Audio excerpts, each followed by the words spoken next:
Hello guys, कैसे आप सभी। मैं हूं आपका दोस्त प्रदीप एंड स्वागत करता हूं जेआर ट्यूटोरियल के इस प्लेटफॉर्म पे। स्टार्ट करने से पहले दोस्तों मैं आप सभी को बता देना चाहता हूं कि इस प्लेटफॉर्म पे 7th 8 9 10 11 12 हर क्लास के सभी वीडियो लेक्चर्स कंटिन्यू आ रहे हैं। अगर अभी तक आपने हमारे चैनल को सब्सक्राइब नहीं किया सो गाइस सबसे पहले चैनल को सब्सक्राइब करें। वीडियो पसंद आ रहा होगा तो गाइस वीडियो को लाइक कर सकते हो और एक प्यारा सा कॉमेंट भी करो। इसी के साथ दोस्तों मैं आपको ये भी बताना चाहूंगा कि मेरा एक ब्लॉगिंग चैनल का नाम प्रदीप गिरी ब्लॉग एंड एक दूसरा एजुकेशन चैनल का नाम है गिरी ट्यूटोरियल। सो गाइस वहां जाके अपने प्यार की बरसात कर सकते हो, चैनल को सब्सक्राइब कर सकते हो। सो दोस्तों आज का जो टॉपिक है वो टॉपिक है हमारा development leading to the Bohr's atomic model.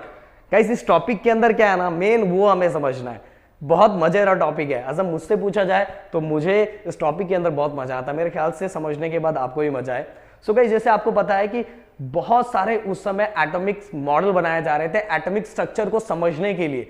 बहुत जितने साइंटिस्ट थे वो लोग नए नए रिसर्च कर रहे थे, पर जैसे जैसे एटॉमिक मॉडल बनता जा रहा था आगे जाके पता चल रहा था कि उसके अंदर कुछ ना कुछ ड्रॉबैक्स थे। तो जैसे आपको पता है कि रुदरफोर्ड ने भी जो एटॉमिक मॉडल बनाया था उसके अंदर भी कुछ ड्रॉबैक्स थे।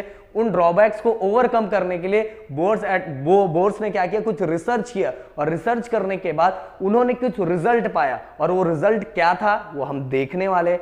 तो बोर्स ने क्या किया था, रेडिएशन को इंटरेक्ट किया था मैटर के साथ। जैसे रेडिएशन को इंटरेक्ट किया मैटर के साथ तो उन्हें कुछ रिजल्ट मिला और रिजल्ट क्या था चलो हम देखते हैं। पहला रिजल्ट क्या था कि wave particle duality of electromagnetic radiation. मतलब wave particle duality means dual nature, double nature होते हैं ना बहुत लोग, दो दो चेहरे वाले, सामने कुछ और पीछे कुछ और, मुंह में राम बगल में छुरी, तो ऐसा हाल होता है। तो यही आप बोल सकते हैं, आप बताओ आपका कौन सा दोस्त है इस नेचर का है। तो wave particle duality of electromagnetic radiation मतलब कि वेव पार्टिकल दो नेचर के होते हैं। क्या नेचर के होते हैं मैं आगे बताने वाला हूं। Line emission spectra of hydrogen, ये दोनों रिजल्ट मिला जब उन्होंने क्या किया था, ध्यान से समझना। उन्होंने क्या किया था, उन्होंने रेडिएशन को मैटर के साथ इंटरेक्ट किया तो उन्हें ये चीजें मिली। अब wave particle duality of electromagnetic radiation में क्या था, क्या कैसे सर समझ में आएगा, समझाता हूं।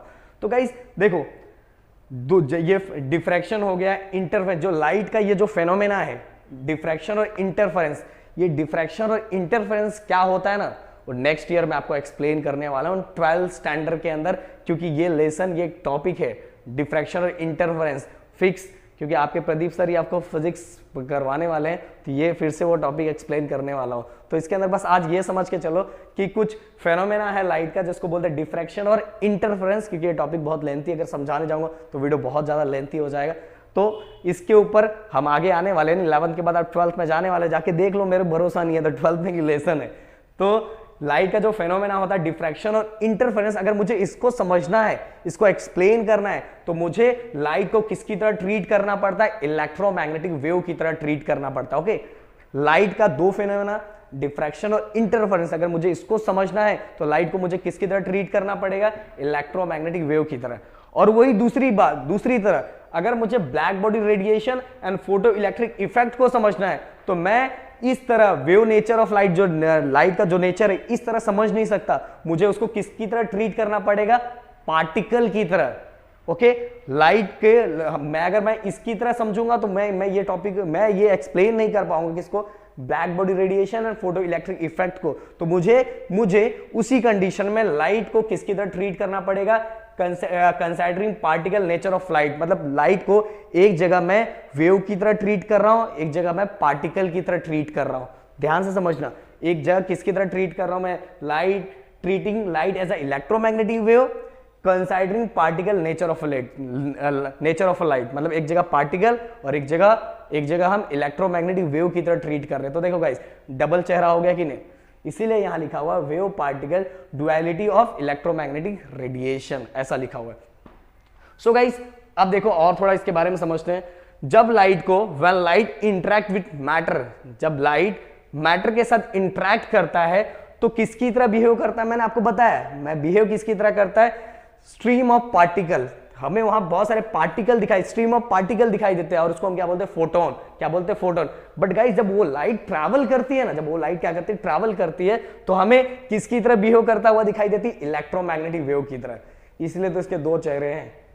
लाइट के अंदर भी दो चेहरे हो गए, हम कौन से चेहरे को समझे इसी में हम कंफ्यूज हो जाते हैं। तो पहले बता देता हूं, जब लाइट इंटरेक्ट हो रही है, लाइट किसकी तरह साथ इंटरेक्ट हो रही है, मैटर के साथ जब इंटरेक्ट हो रही है, तो हमें वहां स्ट्रीम ऑफ पार्टिकल दिखाई दे रहे हैं, उसको हम क्या बोलते हैं, फोटोन बोलते हैं। और जब वो प्रोपोगेट करती है, जब वो क्या करती है, प्रोपोगेट करती है, तो किसकी तरह दिखाई दे, इलेक्ट्रोमैग्नेटिक वेव की तरह दिखाई दे रही है। ओके, अब गाइस नीचे कुछ टर्म्स हैं, इन टर्म्स को हम बहुत अच्छे से समझेंगे। सबसे पहले वेवलेंथ।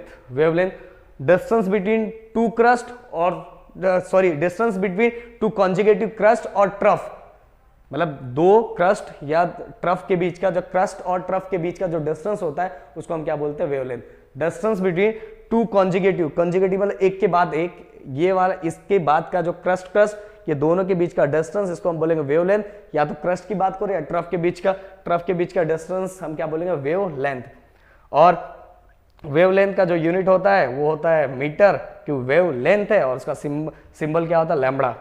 अब फ्रीक्वेंसी वही, the number of wave that pass A given point, एक सेकेंड के अंदर जो हमें पॉइंट दिया वो उसके अंदर कितने नंबर ऑफ वेव बन रहे हैं, नंबर ऑफ वेव पास हो रहे हैं, उसको हम क्या बोलेंगे, फ्रीक्वेंसी। फ्रीक्वेंसी भाई कितनी फ्रीक्वेंसी है आपकी, number of wave that pass a given point in 1 second, 1 second के अंदर जो हमें पॉइंट दिया हुआ उसके अंदर कितने वेव बन रहे हैं, वो मेरे लिखा फ्रीक्वेंसी।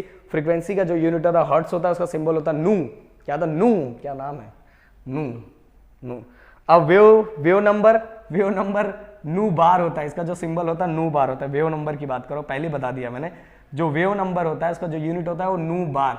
ये देखो नू है और इसके ऊपर ऐसा दे दिया इसलिए नू बार हो गया। The number of wavelength per unit length, number of wavelength per unit length, ये इसका डेफिनेशन है। और यूनिट, ओके, यूनिट हमारा ऐसे बता दो 1/मीटर, इसलिए मीटर रेज़ टू -1 लिखा हुआ है।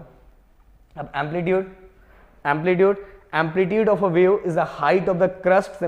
ये देखो एम्पलीट्यूड, क्रस्ट का जितना हाइट होता है इसको हम क्या बोलते हैं, एम्पलीट्यूड बोलते हैं। क्रस्ट के हाइट को हम क्या बोलते हैं, amplitude. The amplitude of wave मतलब किसी वेव का ले लो, पर यहाँ एग्जांपल क्रस्ट का लिया हुआ है। So amplitude of wave is the height of the crest, symbol is A, और उसका सिंबल क्या होता है, ए होता है। क्या होता है, ए। सो गाइस यहाँ हमारा हो गया क्लियर टॉपिक, मेरे ख्याल से आपको समझ में आ गया होगा। और वीडियो पसंद आया तो प्लीज वीडियो को लाइक कर सकते हैं, चैनल को सब्सक्राइब कर सकते हैं, दोस्तों के साथ जरूर शेयर करो। Bye bye, tata, take care, and सबसे बड़ी बात गाइस, अपना ध्यान दो। जय हिंद दोस्तों।